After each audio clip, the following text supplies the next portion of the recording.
So, not many of us, except some of the people on stage, have experienced this, but let's walk through liftoff. What is it like, the night before? What's going through your mind in the moment of? And Paul, you can also elaborate on this from your perspective as somebody, as the flight director, someone helping to control the first stages of the mission. If it's someone else who was launching, I was usually pretty nervous about watching somebody else launch into space. But when I was launching, it was always pretty calm. The crews were pretty well calm and relaxed. There is a little bit of banter going back and forth usually in the cockpit before you launch, and that's maybe the nervousness that's showing up. But I think that the intense training, the years of training that astronauts have, prepare them for that time psychologically, as well as understanding all the procedures and the emergency procedures and things like that. So you've done things so many times, and it seems just like you're training until the moment of launch. Of course, that's a little bit different then. But up until that point, everything is fairly calm, and then it's pretty exciting after that.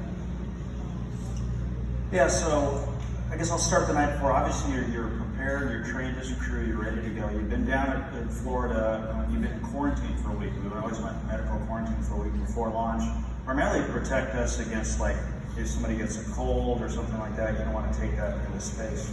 So we're in medical quarantine. We've been basically separated from our friends and our family, including our immediate family. The only people that could really see us when we were down in Florida were our spouses. And so we would, be ready to go. We had a place called the Beach House out at Kennedy Space Center. And that when we were in quarantine, that was the only safe place we could go besides crew quarters, which is like it's like Hotel California. You can check out anytime you want, but you could never leave. But we could actually go to the beach house, and so we'd go to the beach house and meet our spouses. And so we always did this thing the night before. We say goodbye to our spouses for the last time. We called it the kiss and cry. So then we would leave them. And that was a difficult thing for the families, and to say goodbye and knowing that you got to go do this thing. You get up the next morning, and we're also at the end of a sleep shift. We are sleep shifted for most of the flights. You get up the next morning, and you're, like I said, the crew's pretty relaxed. You get up about, kind of depending on the sleep shift, but a few hours before you're going to suit up. They have your suits there. You suit up. You head out to the launch pad, and they actually strap you in about on the space station mission. It's like 3 hours prior to launch, and so you're on your back. What I always tried to do, and I always flew in the pilot seat or the commander seat, I tried to completely relax in there, knowing my job, and pretty much every flight, I took a nap when I got strapped in. And so I just fell asleep for a while, and I woke up, and then everything's pretty calm, everything's pretty slow, until about 9 minutes prior to launch, and then it gets crazy.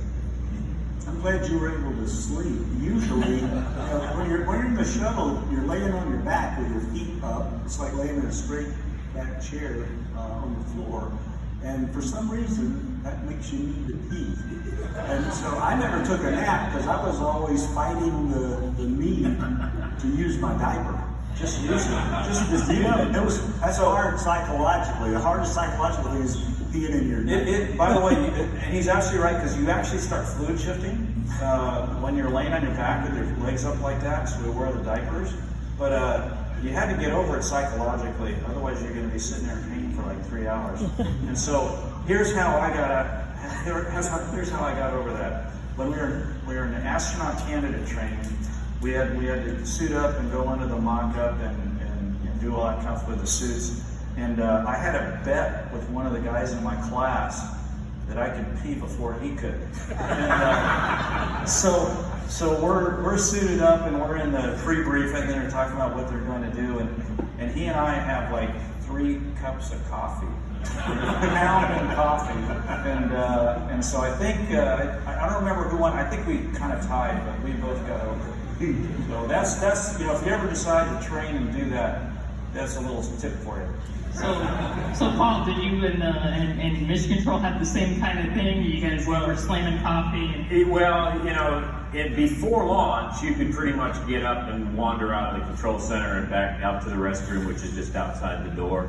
Once we launched, it was intense in the control center. I mean, everybody's looking at data. Everything happens in 8.5 minutes, and then it gets a little bit slower. So you're constantly doing it. But before launch, we had what was called the pre-launch planning shift. You guys were always asleep. I mean, you were sleeping. And so the pre-launch planning shift, the control is all down at the Cape. They're in charge, and they've got a checklist that's about this thick, and I kid you not, it's called the OMI. And then we've got a flight control team in Houston who's following along. Pretty much it's just following along, but there's a couple steps when we did what was called the abort light test. So, you know, when you get into ascent, if there's something goes wrong, we would call an abort, and there's a switch on the flight director console that you'd arm, and then you push a button, and that's all. Everybody thinks that what that did was it told the computers to abort. All it did was light a light in the cockpit that told the commander to abort. So that confirmed the voice call that said we're going to abort our TLS or TAL or whatever. Well, we had to test that. And the way the Cape worked was incredibly precise, line by line. And it would say, flight direct, you know, Houston flight, arm the switch, you arm the switch. And then it would be Houston flight, push the button, and the astronaut who was in the cockpit, one of these guys' teammates, they asked him, what did C squared. Yeah, was in the cockpit, and they'd say, abort light A is on, right? And if you made a mistake during that time frame, everything came to a halt because the Cape never proceeded. There was no, oops, I just made a little error, let me fix it. Oh no. If you made an error, everything stopped until they determined exactly how the error occurred. The only thing that a pre-launch flight director could do was screw up and become absolutely well known at the Cape for screwing up. And so it was the highest stress period in the control center pretty much prior to T-minus 9 minutes. And the ascent guys never saw that. But